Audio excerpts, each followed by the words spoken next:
नमस्कार बच्चों, आज हम कर रहे हैं आरोह भाग 2 काव्य की पहली कविता आत्मपरिचय, जिसके कवि हैं डॉक्टर हरिवंश राय बच्चन। बच्चों, ये हमारा परम धर्म है कि हम कविता पढ़ने से पहले कवि परिचय भी कर लें। तो आइए जानते हैं डॉक्टर हरिवंश राय बच्चन के बारे में थोड़ी जानकारी लेते हैं।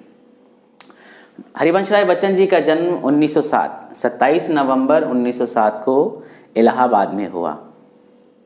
इनके पिता का नाम प्रताप नारायण श्रीवास्तव था और इनकी माताजी का नाम सुरसती देवी। इनकी प्रारंभिक शिक्षा इलाहाबाद में ही हुई। इलाहाबाद के म्युनिसिपल कॉरपोरेशन स्कूल में इन्होंने अपनी प्राथमिक शिक्षा पूर्ण की। जैसे दिल्ली में MCD स्कूल्स होते हैं पहली से 5वीं तक, ऐसे इन्होंने इलाहाबाद में अपनी प्रारंभिक शिक्षा पूर्ण की। उसके बाद इलाहाबाद में ये अंग्रेज़ी में BA कर रहे थे। तो अंग्रेज़ी में जब BA कर रहे थे तो प्रथम वर्ष में इनका विवाह श्यामा जी के साथ हो गया था। 1930 में ये गांधी जी के संपर्क में आए और गांधी जी के संपर्क में आने के बाद इन्होंने यूनिवर्सिटी छोड़ दी। नमक आंदोलन, चरखा कातना, जगह जगह जाकर व्याख्यान देना, ऐसे कार्यों में इन्होंने अपने आप को संलग्न कर लिया था। 1934 में ये इलाहाबाद में ही अग्रवाल विद्यालय में अध्यापन का कार्य करने लगे। लगातार 3 वर्ष तक इन्होंने वहाँ पर अध्यापन कार्य किया। इस दौरान 1936 ईस्वी में श्यामा का निधन हो गया। वो क्षय रोग से पीड़ित थी एक्चुअल में। तो 1936 में श्यामा जी का निधन हो गया। कवि को बहुत आघात लगा और 1 वर्ष तक इन्होंने कोई रचना नहीं की। फिर 1937 में इनकी कविता आई निशा निमंत्रण। 1937 में ही इन्होंने अपना MA का अधूरा कार्य पूरा किया और 1938 में ये बनारस में ट्रेनिंग कॉलेज में पढ़ाने के लिए चले गए। जब ये बनारस में ट्रेनिंग कॉलेज में पढ़ाने के लिए गए तो वहाँ से इनका लाहौर आना जाना काफ़ी हो गया था। लाहौर में इनकी मुलाकात तेजी जी से हुई, जो कि कॉलेज में मनोविज्ञान की अध्यापिका थी। 24 जनवरी 1942 को इन्होंने तेजी जी से विवाह किया। तेजी बच्चन हो गई। 1952 में ये अपना PhD का कार्य पूर्ण करने के लिए कैम्ब्रिज यूनिवर्सिटी चले गए और 1954 में अपनी PhD पूरी करने के बाद ये भारत लौटे।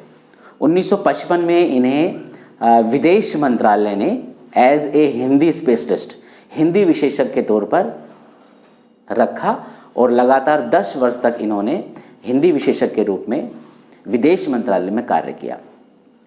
1966 में 1966 में इन्हें राज्यसभा का सदस्य मनोनीत किया गया और उसके बाद इन्होंने विदेश यात्राएं की, सोवियत संघ की यात्रा की, पूर्वी जर्मनी की यात्रा की और अपने अनुभव लिखे। इनकी कविताओं का कार्य भी निरंतर चलता रहा। मैंने आपके लिए कुछ मुख्य यहाँ कविताएं और उनका प्रकाशन काल लिखा है ताकि आप याद रख सकें। जो बच्चे प्रकाशन वर्ष भी याद रखते हैं उनके लिए आगे चलकर बहुत लाभ होगा जब वो कॉम्पिटिटिव एग्जाम में बैठेंगे। जैसे इनकी 13 हार 1932 में प्रकाशित हुई कविता है। मैंने लिखा है बच्चन जी की कविता का प्रकाशन काल। 13 हार कविता 1932 में प्रकाशित हुई, मधुशाला 1935 में, मधुबाला 1936 में और मधुकलश 1937 में। ये तीनों कविताएं मधुशाला, मधुबाला और मधुकलश, ये तीनों की तीनों कविताएं उमर खयाम की रुबाइयों से प्रभावित थी। ये तीनों कविताएं उमर खयाम की रुबाइयों से प्रभावित थी। पूरा झलक इसमें दिखाई देती है। फिर 1938 में निशा निमंत्रण, 37 में निशा निमंत्रण आई, एकांत संगीत 1939, आकुल अंतर 1943, बंगाल का काल 1946 और खादी के फूल 1948, मिलन यामिनी 1950 और भी बहुत सी हैं। बुद्ध और नाचगर, बहुत सारी इनकी कविताएं और भी हैं जो कि मैंने नहीं लिखी। मुख्य कविताएं मैंने आपकी यहाँ सामने लिखी हैं। इनके बारे में एक बात और विशेष बतानी बहुत आवश्यक है, वो यह है कि इन्होंने इनकी जो आत्मकथा है वो 4 भागों में विभाजित है, यानी 4 भागों में प्रकाशित हुई। लोग अपनी आत्मकथा नहीं लिख पाते पूरे पूरे जीवन में, और या बहुत से लोग नहीं लिखते क्योंकि आत्मकथा लिखने के लिए सच लिखना पड़ता है, और सच बहुत कड़वा होता है। सच लिखने के लिए जब आप आत्मकथा लिखते हैं अपनी, तो ये तो नहीं कि सच्चाई सच्चाई लिखते रहें, बड़ाई बड़ाई आप लिखते रहें, और जहाँ पर झूठ आए उसको भी आप लिख दें, कलम रुक जाती है। एक्चुअल में बड़ा दुष्कर कार्य है आत्मकथा लिखना। इनकी आत्मकथा 4 भागों में प्रकाशित हुई। क्या भूलूं क्या याद करूं 1969 में पहला खंड प्रकाशित हुआ। उसके बाद नीड़ का निर्माण फिर 1970 में प्रकाशित हुआ। बसेरे से दूर 1977 में प्रकाशित हुआ, और 10 द्वार से सोपान तक 1985 में। ये सोपान इनका दिल्ली में ही गुलमोहर पार्क का जो घर है उसको उन्होंने सोपान कहा, क्योंकि वो 3 मंजिला घर था और तीनों की सीढ़ियाँ आपस में मिली हुई थी। सोपान यानी क्रम, इनके जीवन का क्रम, इनकी कविताओं का क्रम, इसीलिए उसको सोपान कहा, गुलमोहर पार्क के घर को। ठीक है, मैंने बताया कि नीचे आइए सीधा पढ़ते हैं आत्म परिचय। देखिए इस कविता के पहले पद में मैं जग जीवन का भार लिए फिरता हूँ। यहाँ पर कवि कहते हैं कि मुझे सामाजिक और सांसारिक चिंताओं की फिक्र है, मैं अपने सामाजिक दायित्व समझता हूँ, मैं अपने सामाजिक दायित्वों के प्रति सचेत हूँ, लेकिन फिर भी मैं जीवन में प्यार नहीं करता हूँ, लेकिन फिर भी मेरा जीवन प्यार से लबालब भरा हुआ है। दोबारा से देखते हैं कि मैं जग जीवन का भार लिए पड़ता हूँ, अर्थात मुझ पर सामाजिक दायित्व है और मैं उन सामाजिक दायित्वों के प्रति सचेत हूँ। मुझे पता है क्या क्या करना है, मेरे क्या क्या कार्य हैं, लेकिन फिर भी इतना भार होते हुए भी मैं जीवन में प्यार लिए फिरता हूँ, फिर भी मेरा जीवन प्यार से लबालब सराबोर है, भरा हुआ है। मेरे जीवन में प्यार है, ठीक है, प्यार से भरा हुआ है।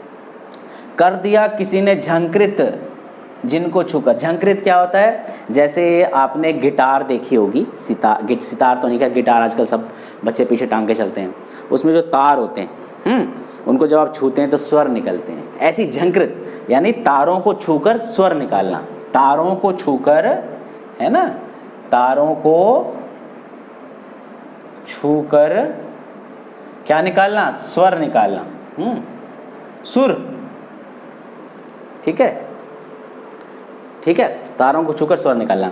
तो झंकृत का मतलब ये, ठीक है, कर दिया किसी ने झंकृत जिनको छूकर। इसका मतलब क्या है, कवि कहना चाहते हैं कि मेरे किसी अपने प्रिय ने मुझे प्रेम किया है। मेरे किसी अपने प्रिय ने, है ना, प्यार हो जाता है किसी को भी, उसमें क्या दिक्कत है। मेरे किसी अपने प्रिय ने मुझे प्रेम किया है। मैं सांसों के 2 तार लिए फिरता हूँ, ठीक है, मेरी सांसों के तार उस प्रेम की छुअन से संगीत की तरह बज रहे हैं। मेरी सांसों के तार उस प्रेम की छुअन से, जिससे प्रेम हुआ है निराला जी को, है ना, मेरी सांसों के तार उस प्रेम की छुअन से संगीत की तरह बज रहे हैं। तो अब क्या आगे कहते हैं कि मेरा जीवन तरंगित हो उठा है। तरंगित यानी तरंग छा गई है ना, जैसे सागर में तरंगे उठती हैं ना, नदी में तरंगे उठती हैं, नहर में तरंगे, ऐसी मेरे जीवन में अब तरंगे उठ रही हैं, मेरा जीवन तरंगित हो गया है।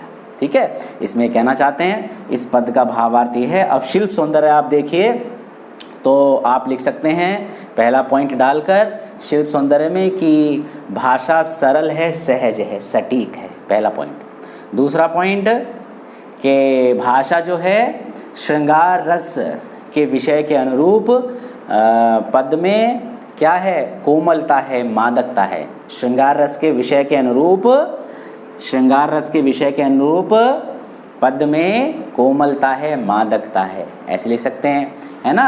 भाषा सरल है, सहज है, सटीक है।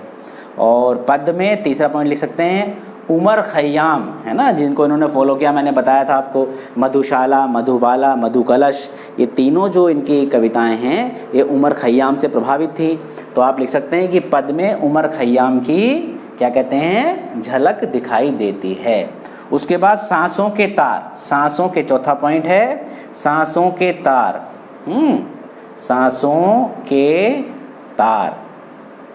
इसमें क्या है, रूपक अलंकार है। क्या होता है, जब उपमान का उपमेय, जैसे उपमान है और उपमेय है, इनमें भेद समाप्त हो जाए, अंतर समाप्त हो जाए, मतलब जिससे तुलना कर रहे हैं और जिसकी तुलना कर रहे हैं वो उनमें आपस में भेद समाप्त हो जाए, समानता हो जाए, ज़्यादा बहुत समानता हो जाए, तो वहाँ पर रूपक अलंकार होता है।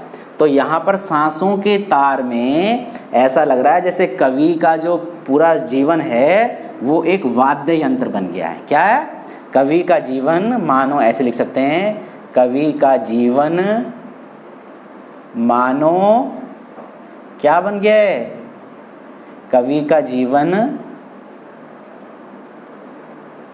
मानो क्या बन गया? वाद्य यंत्र। द आधा हलंत कर दिया, वाद्य यंत्र बन गया है। तो यहां पर क्या हुआ? सांसों के तार में कौन सा अलंकार है? रूपक। कौन सा अलंकार है? बोलिए, रूपक अलंकार।